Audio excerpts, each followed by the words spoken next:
Hello everyone. Hope you are doing well for your board exam. From today onwards, we are going to start our board series that is exam recap. तो चलिए start करते हैं कि matrix के बारे में देख लेते हैं कि आज सबसे पहला हमारा चैप्टर है मैट्रिक्स। उसके बारे में एक ओवरव्यू ले लेते हैं कि क्या पढ़ने वाले हैं हम लोग आज। डेफिनेशन ऑफ मैट्रिक्स, सबसे पहले हम देखेंगे डेफिनेशन ऑफ मैट्रिक्स क्या होता है, फिर उसके बाद ऑर्डर ऑफ मैट्रिक्स क्या होता है, उसके बाद देखेंगे टाइप्स ऑफ मैट्रिक्स कितनी होती है, ऑपरेशन ऑफ मैट्रिक्स के बारे में देखेंगे, transpose of matrix, skew symmetric matrix क्या होता है, ये सभी तरीके की जो भी टाइप्स हैं उनको हम देखने वाले हैं। At the end invertible matrix, जो कि बोर्ड पॉइंट ऑफ व्यू से बहुत ही ज्यादा इंपॉर्टेंट है। इसके ऊपर कई सारे क्वेश्चन आते हैं, हर बार क्वेश्चन देखने को मिलता है इन्वर्टिबल मैट्रिक्स के ऊपर। तो चलिए स्टार्ट करते हैं मैट्रिक्स की डेफिनेशन से। मैट्रिक्स की डेफिनेशन क्या है? मैट्रिक्स को आप लोग क्या समझते हैं? A set of m cross number arrange in the form of rose and column. मतलब m क्रॉस n नंबर्स को अगर हम रोज में और कॉलम्स में, रोज और कॉलम्स में अरेंज कर दें तो उससे जो अरेंजमेंट तैयार होगा उसको हम क्या बोलने वाले हैं? मैट्रिक्स कहने वाले हैं। तो कितनी रोज हैं? मतलब रोज तो आपको मालूम होगा कि हॉरिजॉन्टल रोज होती हैं इस तरीके की, और ये कॉलम्स होते हैं वर्टिकल कॉलम्स। तो इस तरीके के अरेंजमेंट को, इस तरीके के अरेंजमेंट को हम क्या बोलने वाले हैं? इस तरीके के अरेंजमेंट को हम क्या बोलने वाले हैं? मैट्रिक्स कहने वाले हैं। एग्जाम्पल देख लीजिए कि मैट्रिक्स को हम किस तरीके से लिखते हैं। Suppose that we are having a matrix A having m rows and n columns. m cross n क्या रिप्रेजेंट कर रहा है कि यहां पर हमारे पास m रोज है और n कॉलम्स हैं। m रोज बताती है कि हमारे पास रोज कितनी है, तो उससे पर्टिकुलरली एलिमेंट मिलते जाता है हमको। और यहां पर कॉलम से भी हेल्पफुल होगा कि हम लिख सकेंगे कि कितनी रोज और कितने कॉलम से एलिमेंट प्रॉपर हम डिफाइन कर पाएंगे। m cross n a11 a12 a13 up to a1n, ये होता है first element of the matrix. और यहां पर इसी तरीके से ये सेकंड, ये थर्ड, इस तरीके से a21 a22 a23 up to a2n। इसी तरीके से a31 a32 a33 a3n, ये up to am1 am2 amn। तो इस तरीके के जो रिप्रेजेंटेशन या अरेंजमेंट कहते हैं इसको हम बोलते हैं मैट्रिक्स। और ऑर्डर ऑफ मैट्रिक्स क्या होता है? ऑर्डर ऑफ मैट्रिक्स होता है m क्रॉस n को हम बोलते हैं ऑर्डर ऑफ मैट्रिक्स। अगर हमारे पास suppose that we are having a matrix of 3 cross 2, तो इसका ऑर्डर ऑफ मैट्रिक्स क्या हो जाएगा? 3 into 2 is the order of matrix, order of matrix of A। तो इस तरीके से हम देख सकते हैं। अब देख लेते हैं कि किसी भी मैट्रिक्स को अगर हमको बनाना है, फॉर एग्जांपल एक वहां पर क्या दिया हुआ होगा, हमको ऑर्डर दिया होता है, और साथ ही में एक रिलेशन होना बहुत ही जरूरी है। क्योंकि अगर हमको पर्टिकुलरली किसी भी एलिमेंट को निकालना है रोज या कॉलम में, तो हमारे पास एक रिलेशन होना चाहिए आई और जे का, जिससे हम एलिमेंट निकाल सकें किसी भी मैट्रिक्स का। 3 क्रॉस 2 क्या बता रहा है कि हमारे पास 3 रोज है, m की वैल्यू यहां से कितनी पता चल रही है? 3, और n की वैल्यू कितनी है? 2। तो m इक्वल्स टू 3 मतलब 3 रोज हैं। कितनी रोज है? 3। n इक्वल्स टू 2 क्या बता रहा है कि 2 कॉलम है। तो इस तरीके से हम देख सकते हैं कि हमारी मैट्रिक्स तैयार हो जाएगी। अब मैट्रिक्स को जनरल हमने देख ही लिया कि किस तरीके से जनरल 3 क्रॉस 2 की मैट्रिक्स एक तैयार कर लीजिए। a11 a12, अब यहां पर a13 होगा? नहीं होगा, क्योंकि 2 कॉलम है हमारे पास। तो एक ये कॉलम हो गया, एक ये कॉलम हो गया। रोज कितनी दी हुई है? 3। तो a11 ये पहली रो हो गई, दूसरी रो a21 a22 ये दूसरी रो हो गई, a31 a32। इससे मिल जाती है हमको एक जनरल मैट्रिक्स 3 क्रॉस 2 की। अब हमको बताना क्या है कि उसके element, whose element are determined by this relation, इस मैट्रिक्स के जो एलिमेंट्स होंगे वो भी इस रिलेशन से निकलेंगे। तो वो देख लीजिए, एलिमेंट्स निकाल लेते हैं हम लोग। सबसे पहले हम देखते हैं A11 जब हम इस एलिमेंट को निकालेंगे तो यहां से i की वैल्यू कितनी आ जाएगी, i equals to 1, j equals to 1। इस रिलेशन में पुट कर दीजिए, 2 इंटू 1 माइनस 1 अपॉन 3, तो ये 1 अपॉन 3 आ जाएगा पहला एलिमेंट। इसी तरीके से A12 भी निकाल सकते हैं आप लोग। A12 में i क्या दिया हुआ है, 1 दिया है, j क्या है, 2 है, तो इस तरीके से सेकंड एलिमेंट निकल जाएगा, मतलब फर्स्ट रो का सेकंड एलिमेंट। तो A12 यहां से 2 इंटू 1, बस वैल्यू पुट करना है और कुछ नहीं करना है, 2 अपॉन 3 इक्वल्स टू 0। यहां से A21 निकाल लेंगे, 2 into 2 minus 1 upon 3 that is 1। यहां से सेकंड रो सेकंड कॉलम, यहां बस वैल्यू पुट करते जाइए, 2 into 2 minus 2 upon 3, 2 upon 3। A31 2 into 3 minus 1 आएगा, j की वैल्यू कितनी है, इसको आप खुद भी सॉल्व करते रहिए साथ साथ। ये 3 2 6 5 अपॉन 3, और लास्ट जो हमारा लास्ट एलिमेंट है ये i की वैल्यू कितनी है, 3। तो बस यहां पर उस रिलेशन में पुट करना है, उससे हमको एक एक एलिमेंट मिलते जाएगा, 4 अपॉन 3। तो यहां पर हमारे पास ये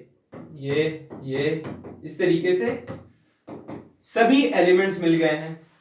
जब सब एलिमेंट मिल गए तो यहां पर उसको लिख दीजिए कि फाइनल हमारी मैट्रिक्स क्या हो जाएगी। पहला एलिमेंट कितना है, 1 अपॉन 3, 1 अपॉन 3। दूसरा 0, फिर उसके बाद 2, उसके बाद 2 अपॉन 3, देन 5 अपॉन 3, उसके बाद 4 अपॉन 3। तो ये हमारी मैट्रिक्स इस तरीके से तैयार हो जाएगी। चलिए देख लेते हैं कि टाइप्स ऑफ मैट्रिक्स कितने होते हैं। सबसे पहला आता है रो मैट्रिक्स। रो मैट्रिक्स क्या होगा, आप कैसे पहचानेंगे कि कौन सी मैट्रिक्स रो है। तो रो मैट्रिक्स में हमेशा सिंगल रो दिखाई देगी। क्या होगा, हमेशा एक सिंगल रो दिखाई देने वाली है, और उसका जनरल एक्सप्रेशन कह सकते हैं कि इस तरीके से n तक रहेगा, 1 cross n, single row, m equals to 1। कभी भी इस तरीके की मैट्रिक्स दिखाई दे तो उसको बोलेंगे हम लोग रो मैट्रिक्स। रो मैट्रिक्स क्या होती है, जिसके अंदर सिंगल रो हो, उसको बोलेंगे row matrix. Similarly column matrix भी ऐसे ही होता है। इसके अंदर क्या होगा, कॉलम, नाम से ही समझ में आ रहा है कॉलम। तो कॉलम मैट्रिक्स में क्या होगा, एक सिंगल कॉलम होगा, तो n की वैल्यू वहां पर कितनी हो जाएगी, n क्या रिप्रेजेंट करता है, n कॉलम्स को रिप्रेजेंट करता है ना, तो n की वैल्यू 1 हो जाएगी। तो इस तरीके से हम एक, सपोज करिए एक B मैट्रिक्स है, A11 A21 A31 up to AM1। इस तरीके की मैट्रिक्स को हम कभी भी इस तरीके की मैट्रिक्स दिखाई दे उसको क्या बोल देंगे, कॉलम मैट्रिक्स, क्योंकि इसके अंदर क्या है, सिंगल कॉलम है। जीरो मैट्रिक्स क्या होता है, जीरो मैट्रिक्स के अंदर या नल मैट्रिक्स कहिए, उसमें जितने भी एलिमेंट्स होंगे उस मैट्रिक्स के, वो सभी जीरो होंगे। ऐसी कभी भी कोई मैट्रिक्स दिखाई दे जिसके सभी एलिमेंट जीरो हैं तो उसको क्या बोलेंगे हम लोग, नल मैट्रिक्स या जीरो मैट्रिक्स। एग्जांपल ले लीजिए, एक हमारे पास 2 क्रॉस 2 की मैट्रिक्स है। अब तो ये समझ में आ गया होगा कि आपको 2 क्या बता रहा है, रोज को रिप्रेजेंट कर रहा है, n क्या रिप्रेजेंट कर रहा है, कॉलम को रिप्रेजेंट कर रहा है। तो 2 क्रॉस 2 की हमारे पास मैट्रिक्स है, तो 2 रोज होंगी और 2 कॉलम्स होंगे। और जीरो मैट्रिक्स है तो इसके सभी एलिमेंट्स जीरो हो जाएंगे। ये 2 रो हो गई हमारे पास और 2 कॉलम हो गए। तो इस तरीके से जीरो मैट्रिक्स को हम डिफाइन कर सकते हैं। उसके बाद आता है कि स्क्वायर मैट्रिक्स क्या होगी। स्क्वायर मैट्रिक्स उस मैट्रिक्स को कहते हैं जिसके रोज और कॉलम्स बराबर हो। A matrix in which the number of rows is equal to the number of columns, उस मैट्रिक्स को हम लोग क्या बोलने वाले हैं, square matrix. Suppose that we are having a matrix 2 cross 2। यहाँ पर m क्या है, 2 है, n क्या है, 2 है, m इक्वल्स टू n है। तो इस तरीके की मैट्रिक्स को हम क्या बोलेंगे, स्क्वायर मैट्रिक्स। क्या बोलेंगे, स्क्वायर मैट्रिक्स। उसके बाद डायगोनल मैट्रिक्स क्या होती है, डायगोनल मैट्रिक्स उस मैट्रिक्स को कहेंगे जिसके नॉन डायगोनल एलिमेंट्स जीरो हों। अब पहले समझ लेते हैं कि डायगोनल एलिमेंट्स क्या होते हैं, नॉन डायगोनल एलिमेंट्स क्या होते हैं। सपोज दैट हमारे पास एक मैट्रिक्स है 3 क्रॉस 3 की, A11 A12 A13 A21 A22 A23 A31 A32 A33। ये हमारे पास एक 3 क्रॉस 3 की मैट्रिक्स है। इसमें ये जो एलिमेंट्स होंगे A11 A22 A33, इन सभी एलिमेंट्स को हम बोलते हैं डायगोनल एलिमेंट्स। ये क्या कहलाते हैं, ये कहलाते हैं डायगोनल एलिमेंट्स, डायगोनल एलिमेंट्स।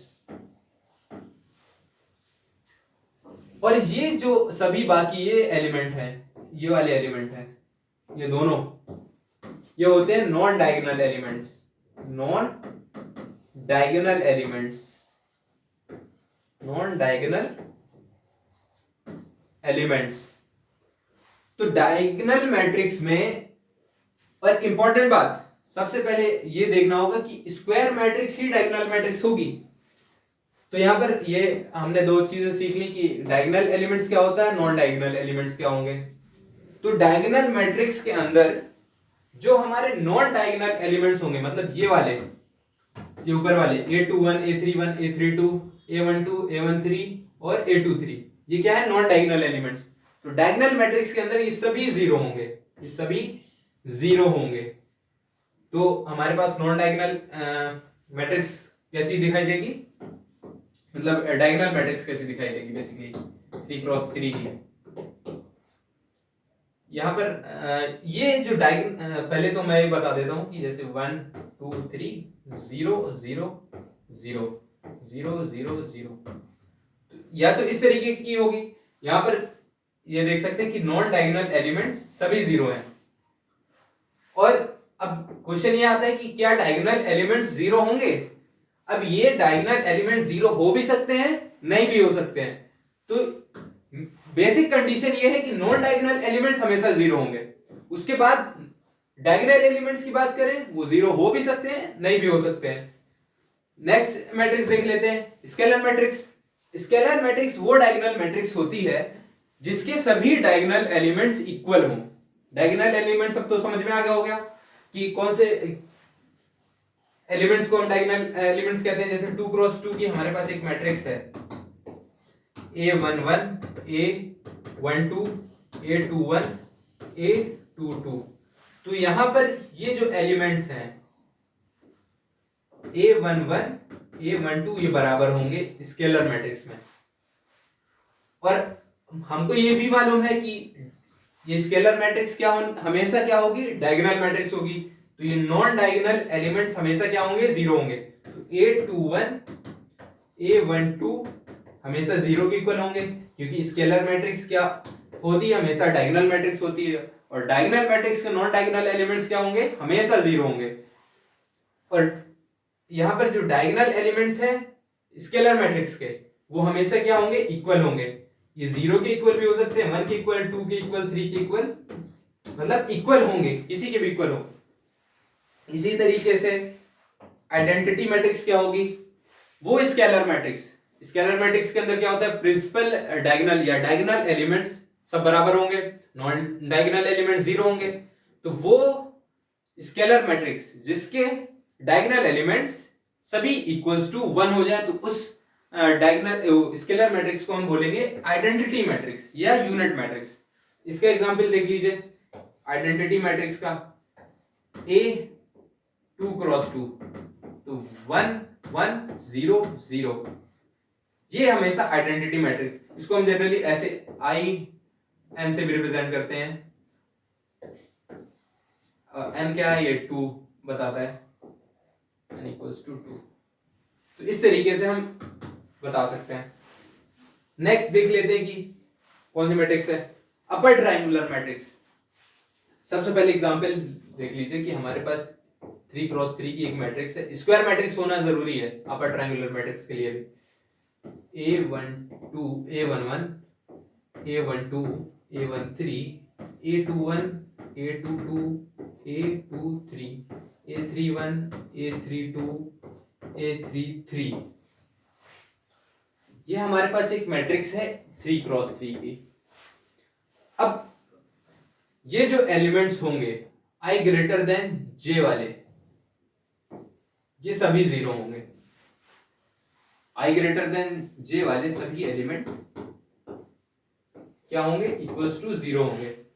मतलब A21 A31 A32 सभी जीरो होंगे। इसको आप याद रखिए। कौन से एलिमेंट जीरो होने वाले हैं, जहां पर I is greater than J हो। यहां पर देखिए 2 is greater than 1, 3 is greater than 1, 3 is greater than 2। क्या यहां पर 2 इज ग्रेटर देन 2 कह सकते हैं? नहीं कहेंगे। तो ये, और यहां पर ये 2 इज ग्रेटर देन 3, तो हम इसकी बात नहीं कर रहे हैं। हम किसकी बात कर रहे हैं, सिर्फ I ग्रेटर देन J वालों की। तो ये हमेशा जीरो होंगे। और आप क्वेश्चन पूछेंगे कि भाई ये तो जीरो हो गए, अब इनके बारे में क्या कह सकते हैं, क्या ये जीरो होंगे? ये जीरो हो भी सकते हैं, नहीं भी हो सकते हैं। जैसे हमने पिछले केस में देखा कि स्केलर मैट्रिक्स के अंदर डायगोनल एलिमेंट जीरो हो भी सकते हैं, नहीं भी हो सकते हैं। तो इसी तरीके से यहां पर अपर ट्रायंगुलर मैट्रिक्स में मेन कंडीशन क्या है, I ग्रेटर देन J वाले एलिमेंट्स सभी जीरो होंगे, और ये जो बाकी है वो जीरो हो या ना हो उससे हमको कोई फर्क नहीं पड़ता है। लोअर ट्रायंगुलर मैट्रिक्स में इसी तरीके से I लेस देन J वाले सभी एलिमेंट्स, I क्या बता रहा है, रो को, और J बता रहा है कॉलम को। मतलब इस तरीके से एलिमेंट डिटरमिन होता है यहाँ पर। तो एक बार फिर से 3x3 की मैट्रिक्स लिख लीजिए।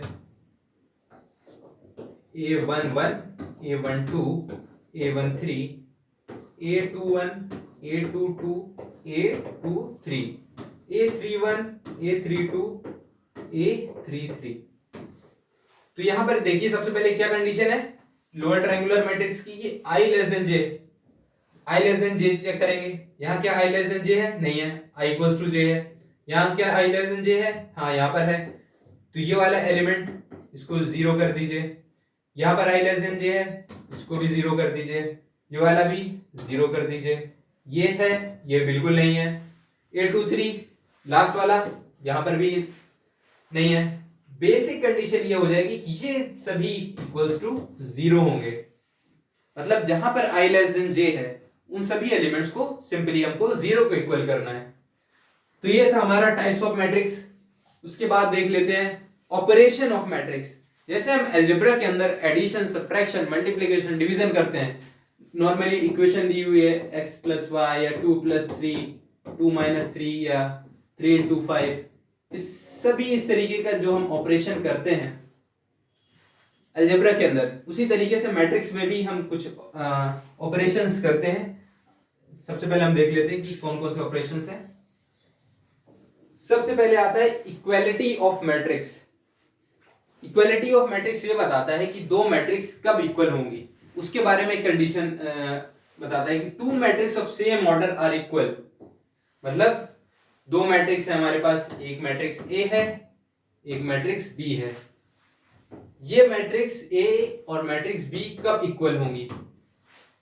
सब इसका ऑर्डर ले लीजिए, M cross N, P cross Q। जब इनका ऑर्डर सेम होगा, एक तो ये कंडीशन हो गई M क्रॉस N, मतलब दो मैट्रिक्स इक्वल हैं तो उनका क्या कह सकते हैं, उनका दोनों का ऑर्डर सेम होगा, और उसके करस्पॉन्डिंग एलिमेंट्स वो भी इक्वल होंगे। मतलब यहां पर अगर एक हमारे पास 2 क्रॉस 2 की मैट्रिक्स है, 2 क्रॉस 2 की मैट्रिक्स है, A11 A12 A21 A22, और यहां पर भी हमारे पास एक मैट्रिक्स है B11 B12 B21 B22। अगर हम दो मैट्रिक्स गिवन है A और B, अगर ये दोनों इक्वल हैं तो सबसे पहले कंडीशन ये है कि इनका ऑर्डर सेम होना चाहिए। ऑर्डर तो हम देख सकते हैं कि 2x2 का है, यहां पर भी 2x2 का है। और दूसरी कंडीशन क्या है, जो भी करस्पॉन्डिंग एलिमेंट्स हैं, मतलब A11 किसके बराबर होना चाहिए, B11 के। A11 इक्वल होना चाहिए B11 के। A12 किसके बराबर होना चाहिए, B12 के। A12 किसके बराबर होना चाहिए, B12 के। और A22 मतलब करस्पॉन्डिंग एलिमेंट देख रहे हैं ना, इसका सेकंड मतलब सेकंड रो का फर्स्ट कॉलम, यहां पर भी सेकंड रो फर्स्ट कॉलम दोनों बराबर होना चाहिए। तो A22 किसके बराबर हो जाएगा, A21 सॉरी A21 B21 के। और ये वाला इसके बराबर हो जाएगा, A22 बराबर हो जाएगा B22 के। तो ये बेसिक कंडीशन है इक्वालिटी ऑफ मैट्रिक्स का। उसी पर एक क्वेश्चन दिया हुआ है यहां पर कि find the values of A B and C. Find the values of A B and C, तो हम निकाल सकते हैं। दो मैट्रिक्स है, एक मैट्रिक्स ए ये है, एक मैट्रिक्स ये है, दोनों इक्वल है। दो इक्वल मैट्रिक्स है तो पहली कंडीशन क्या है, इनका ऑर्डर देख लीजिए। इस मैट्रिक्स का ऑर्डर कैसे देखेंगे, दो रो है दो कॉलम है, तो इसका ऑर्डर 2x2। इसका ऑर्डर कितना है, 2x2। तो पहली कंडीशन तो सेटिस्फाई हो गई कि दोनों क्या है, सेम ऑर्डर के हैं। अब इसके करस्पॉन्डिंग एलिमेंट भी बराबर होंगे, a equals to 1 कर दीजिए, क्योंकि ये पहला एलिमेंट है। First row first column, first row first column बराबर कर दिए। First row second column, first row second column, तो b इक्वल्स टू कितना आ जाएगा, 3 है। ये 2 तो 2 के बराबर है। c equals to second row second column, second row second column, c equals to 2। तो इस तरीके से बहुत ही नॉर्मल क्वेश्चन है। इस तरीके का क्वेश्चन वैसे आएगा नहीं, बस जस्ट फॉर प्रैक्टिस, ये आप देख सकते हैं। फिर उसके बाद आता है एडिशन ऑफ मैट्रिक्स। जिस तरीके से हम अलजेब्रा के अंदर 2+3 या 4+7 उस तरीके से एडिशन करते थे, उसी तरीके से मैट्रिक्स का भी एडिशन होता है। तो मैट्रिक्स का एडिशन क्या है, addition of two matrix possible only if they are of same order. मतलब दो मैट्रिक्स हमारे पास हैं, अगर उनका ऑर्डर सेम है, मतलब एक मैट्रिक्स ए है 2x3 की है, दूसरी मैट्रिक्स बी है 2x3 की है, ऑर्डर कितना है 2x3 दोनों का ऑर्डर सेम है, तो हम क्या बोलेंगे, हम उनको दोनों को ऐड कर सकते हैं। बेसिक कंडीशन ये है कि दो मैट्रिक्स को ऐड करना है तो उनका जो ऑर्डर होगा वो सेम होगा, ठीक है। उससे एक सी मैट्रिक्स मिल जाएगी, तो इसका ऑर्डर कितना हो जाएगा, इसका भी ऑर्डर 2x3 होगा, एक नई मैट्रिक्स मिलने वाली है, ठीक है। प्रॉपर्टीज ऑफ मैट्रिक्स एडिशन, ये बेसिक प्रॉपर्टीज है। जैसे हम पहली प्रॉपर्टी है कि कम्यूटेटिव होता है। मैट्रिक्स एडिशन क्या होता है, कम्यूटेटिव होता है। a प्लस बी किसके बराबर होगा, b प्लस ए के। मतलब आप इसको चेक कर सकते हैं, मतलब यहां पर 2x2 की एक मैट्रिक्स है हमारे पास 1 2 0 4, और एक बी मैट्रिक्स है 2x2 0 5, इसको भी 0 8 ले लीजिए 3। अब a प्लस बी अगर हम कर रहे हैं तो ऑर्डर देखिए, दोनों का ऑर्डर क्या है, सेम है, तो ऐड कर सकते हैं। तो यहां से कितना आ जाएगा, करस्पॉन्डिंग एलिमेंट को ऐड कर दीजिए, 1 0 1, 2 + 5 7, 8 और 0 8 और 3 4 7, ये a प्लस बी आया। एक बार b प्लस ए करके देखिए, b प्लस ए 0 + 1 1, 5 + 2 7, 8 + 0 8, 3 + 4 7। तो देख सकते हैं कि a प्लस बी करो या b प्लस ए करो, दोनों ही बात सेम है। तो हम कह सकते हैं कि matrix hold the law of commutativity, या matrix addition is commutative in nature. Matrix addition is associative also, मतलब हमारे पास दो मैट्रिक्स है, तीन मैट्रिक्स है ए बी और सी। पहले हम a प्लस बी कर रहे हैं, बाद में c को उस मैट्रिक्स में ऐड करते हैं, या पहले b प्लस सी कर लेते हैं, दो मैट्रिक्स को एडिशन b और c को ऐड कर देते हैं, बाद में एक मैट्रिक्स को ऐड करते हैं। तो वो भी बात बराबर है कि दोनों ही इक्वल होंगे। मैट्रिक्स के अंदर, एडिशन ऑफ मैट्रिक्स के अंदर कैंसिलेशन लॉ भी होल्ड होता है। यहाँ पर जैसे a प्लस बी हम कर रहे हैं और दूसरी तरफ RHS में a प्लस सी कर रहे हैं, तो यहाँ a और a को हटा सकते हैं, तो सिंपली हमको b इक्वल्स टू सी मिल जाएगा। तो ये कुछ प्रॉपर्टीज हैं मैट्रिक्स एडिशन की। सब्ट्रैक्शन ऑफ मैट्रिक्स भी उसी तरीके से है कि दो मैट्रिक्स को हम सब्ट्रैक्ट कर रहे हैं, तो एडिशन हो या सब्ट्रैक्शन, ऑर्डर सेम होना चाहिए। तो subtraction of two matrices is possible only if they are of same order. The resultant matrix is obtained by subtraction corresponding element of two given matrix. मतलब अगर हमको एक मैट्रिक्स ये है, सपोज करिए 3 क्रॉस 3 की 1 0 5 4 -1 8 6 0 9, और दूसरी मैट्रिक्स हमारे पास 3 क्रॉस 3 ऑर्डर, क्योंकि ऑर्डर सेम होना चाहिए तभी तो सब्ट्रैक्शन पॉसिबल हो पाएगा। यहाँ पर 0 8 9 -7 6 8 और 0 -4 -2, हमको करना है a -b। तो दो मैट्रिक्स का सब्ट्रैक्शन करना है, तो उनके करस्पॉन्डिंग एलिमेंट्स को, मतलब ये पहली रो पहली कॉलम, यहाँ पहला रो पहला कॉलम, इसको सब्ट्रैक्ट कर दिए 1 -0 0 -8, फर्स्ट रो सेकंड कॉलम 0 -8, मतलब जो करस्पॉन्डिंग एलिमेंट्स हैं उनको सब्ट्रैक्ट करना है। 5 -9 या 5 -9, ये बहुत ही बेसिक चीज है, आपको पता होगी, बस जल्दी से इसको कर लेते हैं। -1 -6 8 -8, यहाँ पर 6 -0 0 -4, और यहाँ पर लास्ट में 9 -2, तो यहाँ से आ जाएगा 1 -8 5 -9 -4, यहाँ 7 4 11 -7 0 6, तो यहाँ पर कितना है 4, ये 9 2 11। तो बहुत ही सिंपल है कि मैट्रिक्स में एडिशन करना हो, सब्ट्रैक्शन करना हो, पहली कंडीशन ये है कि उनका ऑर्डर सेम होना चाहिए, दूसरी कंडीशन ये है कि करस्पॉन्डिंग एलिमेंट के साथ ही हम एडिशन कर रहे हैं तो ऐड कर देंगे करस्पॉन्डिंग एलिमेंट्स को, सब्ट्रैक्ट कर रहे हैं तो करस्पॉन्डिंग एलिमेंट को सब्ट्रैक्ट कर देंगे।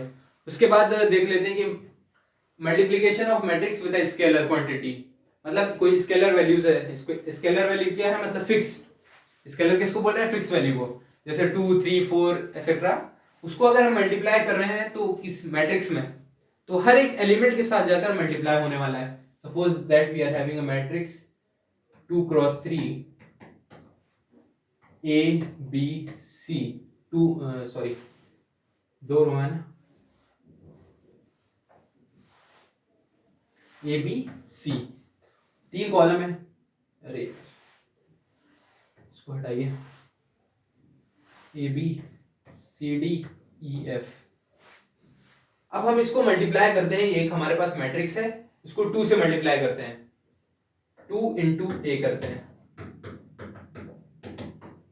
तो मैट्रिक्स में multiplication with the scalar quantity, the scalar quantity gets multiplied with every elements of the matrix, ये याद रखना है। 2 को मल्टीप्लाई किया तो 2 into A हो जाएगा, 2 into A,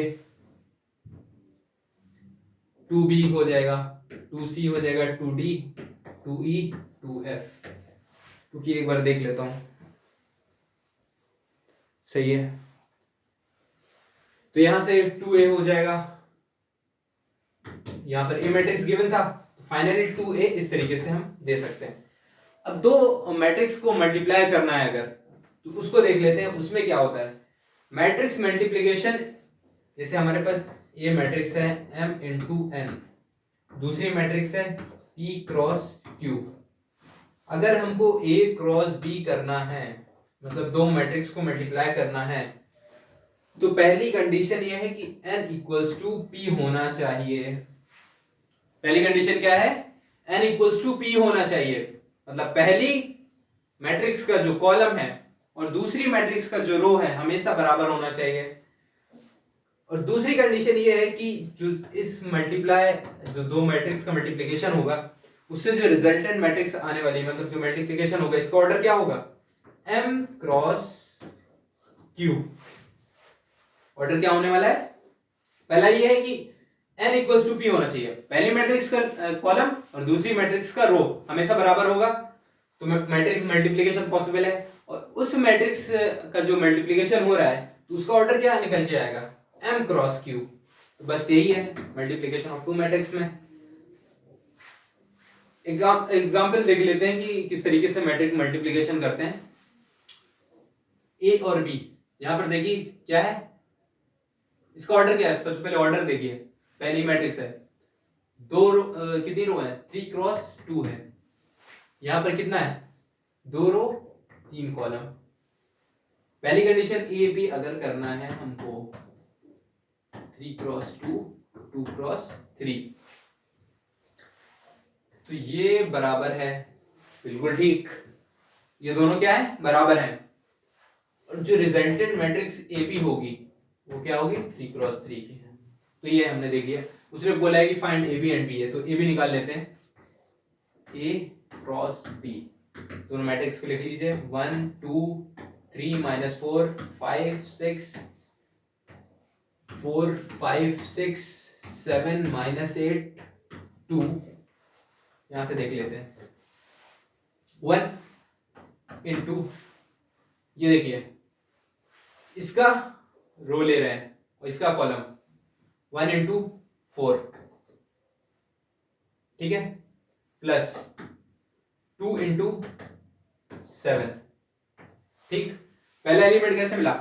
इसका रो लिया, इसका कॉलम, फिर इसका रो लिया, इसका कॉलम। सेकेंड एलिमेंट देखिए, 1 इंटू 5 प्लस 2 इंटू -8, फिर उसके बाद इसका पहला रो, क्योंकि पहली रो चल रही है ना, पहला रो, इसका थर्ड कॉलम, थर्ड एलिमेंट मिल जाएगा इससे, 1 इंटू 6 प्लस 2 इंटू 2। बहुत लोगों को इसमें मैट्रिक्स मल्टीप्लिकेशन में दिक्कत आती है, तो हमको ध्यान ये रखना है कि पहला एलिमेंट यहां से लेंगे और दूसरा इससे लेंगे।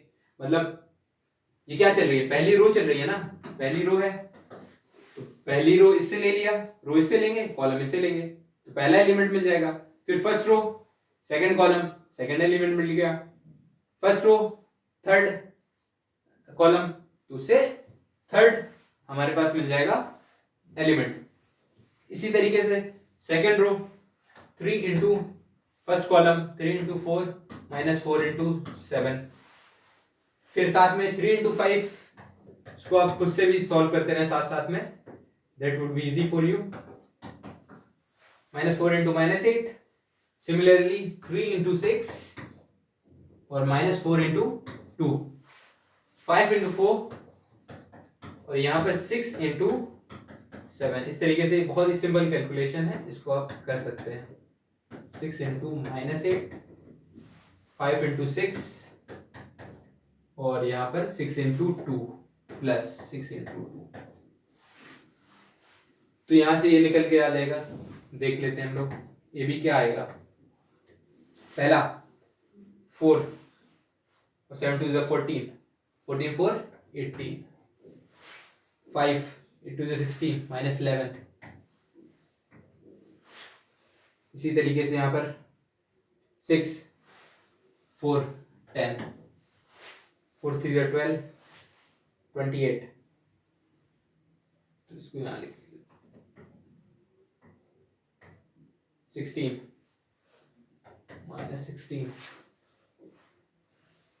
15 32, 17 47, ये कितना है? 15 32 17, यहाँ पर आ जाएगा 17। इसी तरीके से यहाँ पर 6 3 18, 4 3 8, यहाँ पर 10 आ जाएगा, ये 4 3 12, 7 6 42, ये 7 है ना, 7 है, 12 और ये 42 54। इसको आप खुद से भी कर सकते हैं, बेसिक कैलकुलेशन है, मल्टीप्लिकेशन करना है, फिर एडिशन सब्ट्रैक्शन करना है। 25 और 48, 85 3 -23 -23, 6 5 30 और यहाँ पर लास्ट में कितना दिया है 12, तो 42। तो इस तरीके से जैसे हमने ए बी निकाला उसी तरीके से बी ए निकाल लेंगे, हो जाएगा। नेक्स्ट देखते हैं कि क्या स्लाइड में प्रॉपर्टीज ऑफ मैट्रिक मल्टीप्लिकेशन। जिस तरीके से एडिशन की प्रॉपर्टी देखी कि वो कम्यूटेटिव होता है, एसोसिएटिव होता है, कैंसिलेशन लॉ होल्ड करता है, मतलब अगर a प्लस बी है और a प्लस सी है तो a कैंसिल हो जाएगा। तो उसी तरीके से यहाँ पर मैट्रिक्स के भी कुछ प्रॉपर्टीज हैं। पहली प्रॉपर्टी ये है कि A B does not equals to B है। जिस तरीके से हम बोल रहे थे कि a plus B equals to B plus A होता है, यहाँ पर A B does not equals to B है, मतलब नेसेसरी नहीं है कि ये हमेशा ही इक्वल हो। कुछ स्पेशल कंडीशन में A B equals to B A हो जाएगा, लेकिन हमेशा ऐसा होगा ये नहीं है। Commutative property does not exist for matrix multiplication. Simple सी बात। Multiplication of matrix is distributive, मतलब जैसे हमारे पास होता था ना अलजेब्रा में 3 + 2, तो पहले इसको इससे मल्टीप्लाई करते थे, फिर इसको इससे मल्टीप्लाई करते थे, डिस्ट्रीब्यूटिव लॉ होल्ड करता था। तो क्या करते थे 2 × 3 + 2 × 2। इसी तरीके से यहाँ मैट्रिक्स को भी हम कर सकते हैं। a b + c दिया हुआ है, पहले a × b कर देंगे प्लस a × c कर देंगे, तो डिस्ट्रीब्यूटिव लॉ भी होल्ड करता है। Matrix multiplication is associative if conformability is assured. इसका मतलब क्या हुआ? इसका मतलब ये हुआ जैसे हम दो मैट्रिक्स को मल्टीप्लाई कर रहे हैं a × b, तो यहाँ पर ये जो हमने क्या बताया था, इसका जो रो कॉलम होगा उसका रो बराबर होना चाहिए, तो ए बी एग्जिस्ट कर रहा है। फिर ए बी से निकलने वाला जो ऑर्डर जैसे 3 × 3 का निकला, और यहाँ सी से मल्टीप्लाई कर रहे हैं 3 × 2, ये दोनों बराबर है, तो हम कर सकते हैं ए बी फिर सी। उसी तरीके से फिर ऐसा होना चाहिए कि ए बी × सी, मतलब ये भी एग्जिस्ट होना चाहिए। तो एक कंडीशन होगी, उसके लिए हम कह सकते हैं कि एसोसिएटिव भी है मैट्रिक्स मल्टीप्लिकेशन। अगर हमारे पास दिया हुआ है ए बी = 0, तो इसका मतलब ये नहीं है कि a 0 है या b 0 है। हम लोग अलजेब्रा में क्या करते हैं कि अगर कोई कंडीशन है x y = 0 है, तो या तो x 0 होगा या y 0 होगा या दोनों 0 होंगे। ऐसा कर देते थे ना, x = 0, y = 0 या x y = 0। लेकिन यहां पर ऐसा नहीं है, यहां पर हो सकता है, मतलब कोई कंडीशन नहीं है। If AB = 0, then it does not necessarily mean A = 0, B = 0। ऐसा कभी मत करिएगा।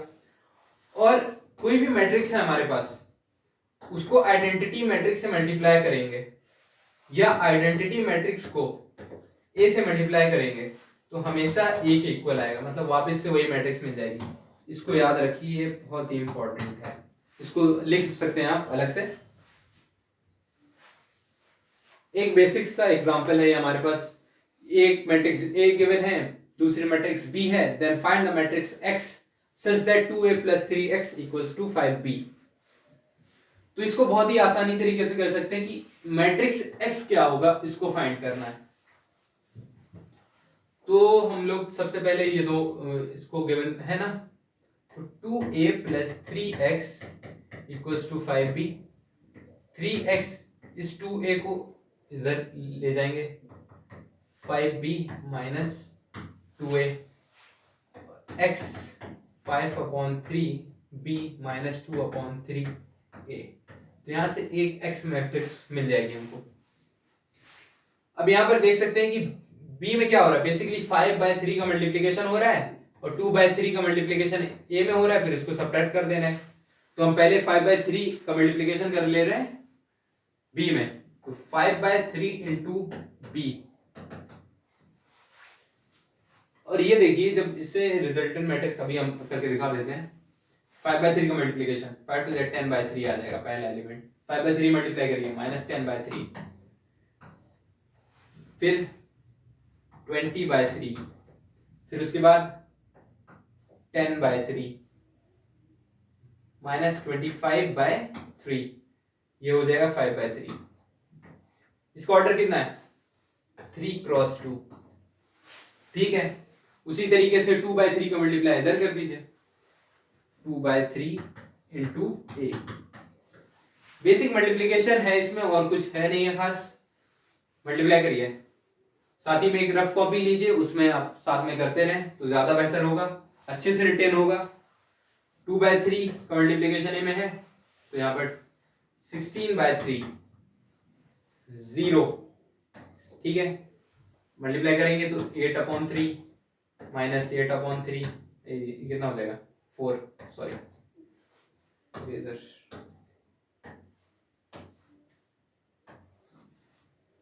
वाला देख लेते हैं, ये कितना 16/3 है, ये तो ये 0 है, यहाँ पर 2 माइनस 4/3 और साथ में ये कितना है 6/3। इसको अभी ऐसे लिखा रहेंगे, काटने की जरूरत नहीं है। 12/3, ठीक है। यहाँ पर हमारे पास ये मिल गया, ये मिल गया। अब इसको क्या करना है, सिंपली एक्स मैट्रिक्स के लिए हमको माइनस करना है, तो लिखिए 10/3 माइनस 10/3। इसका ऑर्डर कितना है 3x2। दो मैट्रिक्स को हम कब, ये इससे एक मैट्रिक्स मिल रही है, इससे एक मैट्रिक्स मिल रही है, दोनों का ऑर्डर सेम है, तो हम इसको क्या कर सकते हैं, सेपरेट कर सकते हैं, ठीक है। यहाँ पर कितना दिया हुआ है 20/3, 20/3, यहाँ पर दिया हुआ है 10/3, यहाँ पर है -25/3, यहाँ पर गिवन है 5/3, साथ ही में ये कितना गिवन है 16/3, 0, 8/3 माइनस 4/3, 6/3 और लास्ट में 12/3।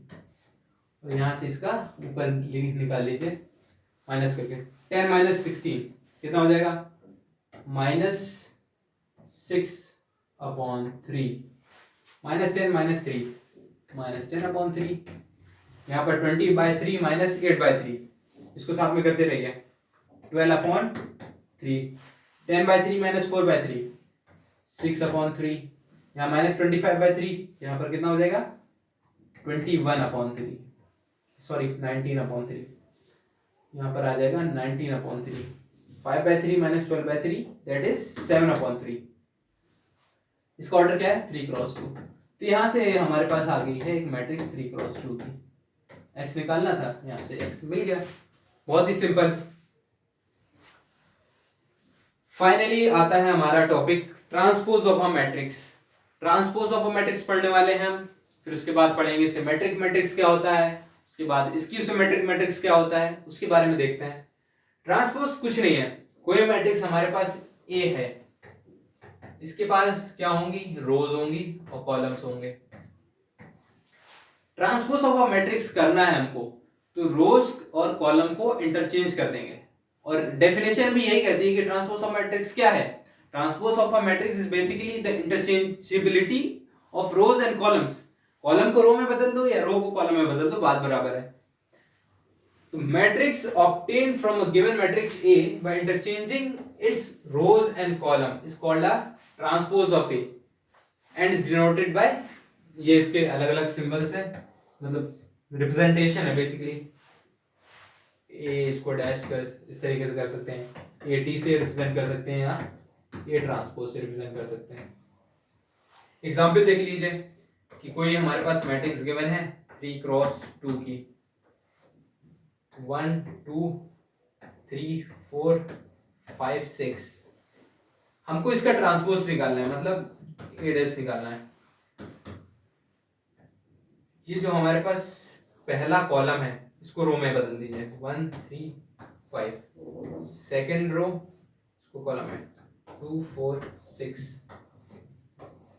यहां से ये इंपॉर्टेंट बात देखिए, फर्स्ट सेकंड थर्ड 1 2, तो 2 रो है और 3 कॉलम है। जब भी हम ट्रांसपोज करेंगे तो कर क्या रहे हैं, वहां पर जो रोज है उसको कॉलम में बदल रहे हैं और कॉलम को रोज में बदल रहे हैं, उसको बोलते हैं हम लोग ट्रांसपोज ऑफ अ मैट्रिक्स। तो ये सिंपल सा था। सिमेट्रिक मैट्रिक्स क्या होती है, सिमेट्रिक मैट्रिक्स उस स्क्वायर मैट्रिक्स को कहते हैं जिसका ट्रांसपोज लेने पर वापस से वही मैट्रिक्स आ जाए, उसको हम लोग बोलते हैं सिमेट्रिक मैट्रिक्स।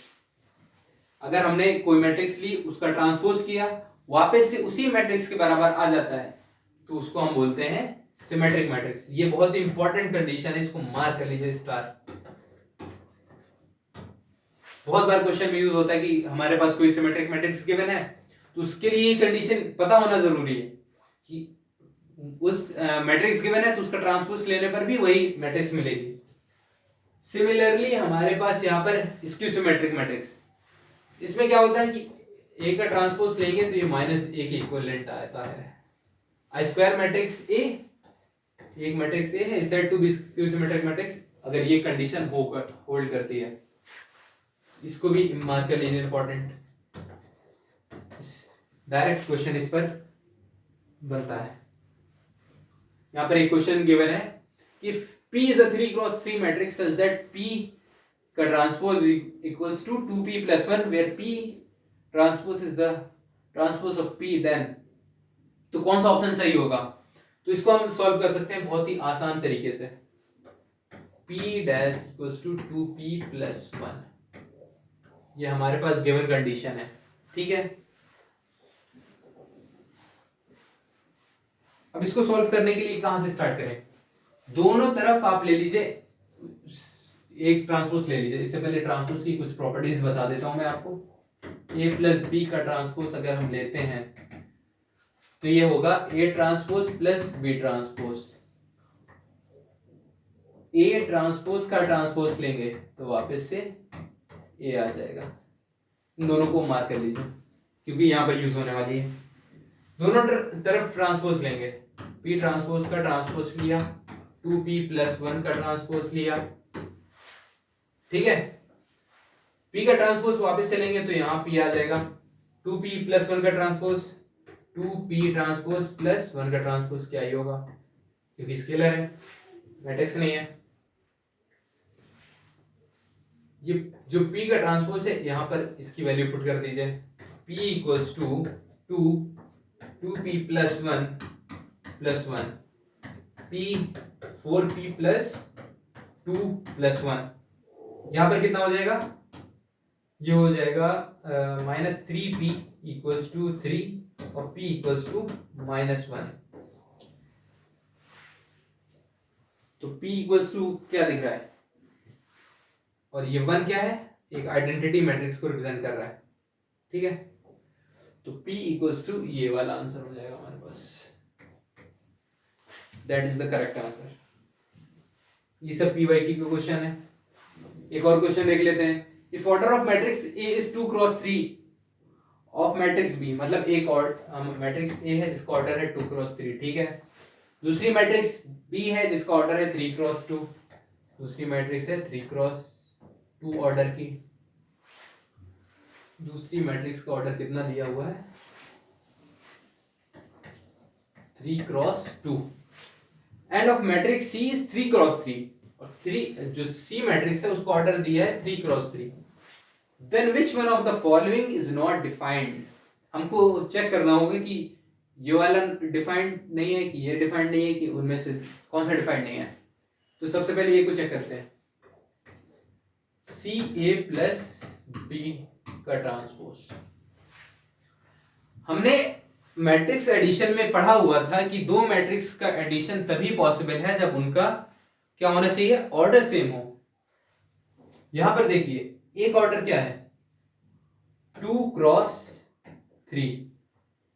बी का ट्रांसपोज लेंगे, बी का ट्रांसपोज लीजिए, बी का जब ट्रांसपोज लेंगे तो क्या होता है? रिवर्स हो जाती है, मतलब रो कॉलम में बदल जाएंगे तो 2 क्रॉस 3 हो जाएगा।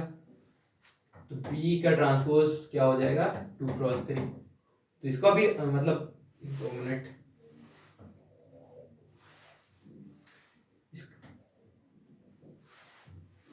यहां पर देखिए इसका ऑर्डर 2 क्रॉस 3, इसका ऑर्डर कितना है? 2 क्रॉस 3। दोनों का ऑर्डर सेम है। जब दोनों का ऑर्डर सेम है तो हम उन दोनों को क्या कर सकते हैं? ऐड कर सकते हैं। तो ऐड कर दिया, कोई बात नहीं। तो एडिशन से ऑर्डर कितना निकल कर आ रहा है? 2 क्रॉस 3। साथ ही में 3 का सी का कितना ऑर्डर है? 3 क्रॉस 3। ये कोई पी मैट्रिक्स निकल आई 2 क्रॉस 3 की इन दोनों का मतलब a प्लस बी ट्रांसपोज को हमने ले लिया कि p आ रही है और इसका जो ऑर्डर है 2×3। हमने मैट्रिक्स मल्टीप्लिकेशन के वक्त क्या देखा था, क्या याद रखने को कहा था कि matrix multiplication is only possible when जो पहली मैट्रिक्स का कॉलम है और दूसरी मैट्रिक्स का रो ये हमेशा बराबर होना चाहिए। लेकिन यहाँ पर क्या है, इन्होंने मल्टीप्लिकेशन तो कर दिया लेकिन ये कभी बराबर हो ही नहीं सकता, 3:2 पॉसिबल ही नहीं है। जब ये दोनों पॉसिबल नहीं है तो मैट्रिक्स मल्टीप्लिकेशन भी पॉसिबल नहीं है। तो पहला ऑप्शन हो जाएगा जो कि डिफाइंड नहीं है। इसी तरीके से हम यहां भी चेक कर सकते हैं कि बी ए सी, इसी तरीके से इसको भी चेक कर सकते हैं, ये भी चेक कर सकते हैं। और लास्ट में देखते हैं क्या आता है, इन्वर्टिबल मैट्रिक्स। इन्वर्टिबल मैट्रिक्स क्या है, जैसे हम देखते थे कि 2 गिवन है, 2 का इनवर्स पूछा तो 1/2 कर दिया, 3 पूछा 3 का इनवर्स 1/3 कर दिया। इसी तरीके से मैट्रिक्स में भी इनवर्स ऑफ अ मैट्रिक्स होता है। तो इनवर्स ऑफ मैट्रिक्स क्या है, a square matrix A of order n is said to be invertible। मतलब कब उसको कहेंगे कि वो इन्वर्टिबल है, मतलब ये हमारे पास A इक्वल्स टू अगर 1/A है तो इसको हम बोलते हैं inverse of a matrix, A inverse. और इसकी कंडीशन ये है कि A into A inverse, A into A inverse, A into A inverse हमेशा I के बराबर होगा। ये इंपॉर्टेंट कंडीशन है, मार्क कर लीजिए, ठीक है। फिर In is unit matrix of order In। इसका ऑर्डर कितना होगा, n ऑर्डर होगा। A इंटू A इनवर्स इसके बराबर होगा In के, ठीक है। इसको मार्क कर लीजिए, इंपॉर्टेंट कंडीशन है। इसके बाद क्वेश्चन देख लेते हैं। If A is a 3×3 matrix such that a square minus 5a plus 7i equals to 0। और यहां पर भी एक दो इंपॉर्टेंट प्रॉपर्टीज याद कर लीजिए कि a इनवर्स इंटू आई, जैसे हमने a इंटू आई क्या देखा था, a देख होता है, इसी तरीके से a inverse into I a inverse होगा। और a into a inverse previous slides में क्या हमने बोला, A इंटू ए इनवर्स क्या है, In। तो यहां पर भी A into A inverse In। एक इसको याद कर लीजिए, एक इसको याद कर लीजिए। चलिए क्वेश्चन सॉल्व करते हैं कि हमारे पास एक 3×3 की एक मैट्रिक्स A है सच दैट ये कंडीशन गिवन है, then show that A inverse equals to ये होगा। ये बोर्ड का क्वेश्चन है, इस तरीके के सीधे बोर्ड में क्वेश्चन पूछे जाते हैं। तो हम यहां से निकाल सकते हैं कि हमारे पास कंडीशन क्या गिवन है, a² minus 5a plus 7i equals to 0, ठीक है।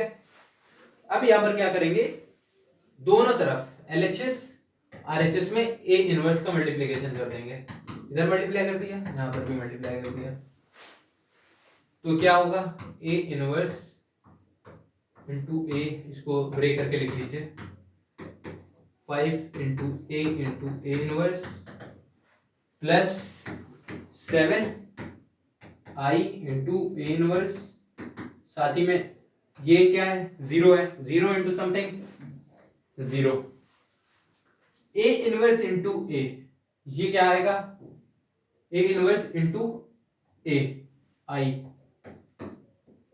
Cross A minus A into A inverse I 5i, A into I inverse यहां से क्या आ जाएगा, 7 into A inverse equals to 0।